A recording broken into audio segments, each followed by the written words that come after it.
আজকে ছোট খালামণি যত্ন সহকারে কি রান্না করলো আর আপনাদের মনে অনেকেরই প্রশ্ন ছোট খালামণির বাসায়ই কেন আমরা সবাই এত থাকি আর খাই দাই আড্ডা দেই সেসব উত্তর নিয়েই থাকছে এই ব্লগটি। হ্যালো আসসালামু আলাইকুম, আমি তমা জান্নাতুল।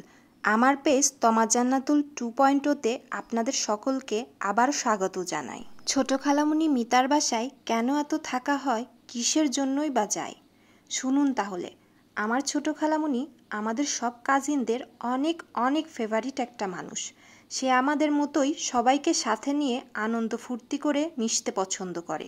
আর শুধু খালামণির কথা বললে ভুল হবে, আমার ছোট খালুও অনেক মজার একটা মানুষ। আপনারা সামনাসামনি যদি একদিন পরিচয় হতে পারতেন তাহলে বুঝতেন তারা কতটা বন্ধুসুলভ। আর যেখানে আদর আপ্যায়ন পাওয়া যায় সেখানেই মানুষ বারবার ছুটে যেতে পছন্দ করে। এই ভ্লগে ছোট খালামণির কোনো ফুটেজ নেওয়া হয়নি, তবে অন্যান্য ভ্লগে তার ফুটেজ রয়েছে। ভবিষ্যতেও আমার ভ্লগগুলোতে তাকে দেখতে পাবেন। এবার আসি তার রান্নার কথায়। তার রান্নার হাত কিন্তু খুব ভালো। আমার ছোট খালামণি যাই রান্না করে আমাদের তাই খেতেই ভালো লাগে। আজকে ছোট খালামণি রান্না করেছে গরুর মাংস, পাবদা মাছ, চিংড়ি মাছ, ট্যাংরা মাছ, মাসকলাইয়ের ডাল। আমি টেবিলে বসতেই দেখি সব খাবার কি সুন্দর করে টেবিলে সাজিয়ে রেখেছে।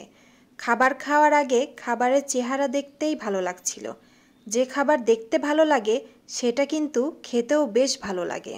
পাশে থেকে খাবার সার্ভ করে দিচ্ছে আমার ছোট খালামণির একমাত্র ছেলের বউ। এই খাবারের আমি আর কি রেটিং দিব বলেন? ছোট খালামণির রান্না অলওয়েজ বেস্ট। সবাই অনেক তৃপ্তি করে দুপুরের খাবারটা খেয়েছি। সবাই মিলে জম্পেশ একটা খাওয়া দাওয়া করে উঠলাম। আজকের মতো ভ্লগটি এই পর্যন্তই। দেখা হবে পরের কোনো ভ্লগে। ততদিন সুস্থ থাকুন, ভালো থাকুন আর আমার পেজটাকে ফলো দিয়ে পাশেই থাকুন। সামনে আরও সুন্দর সুন্দর ভ্লগ আসবে। আল্লাহ হাফেজ।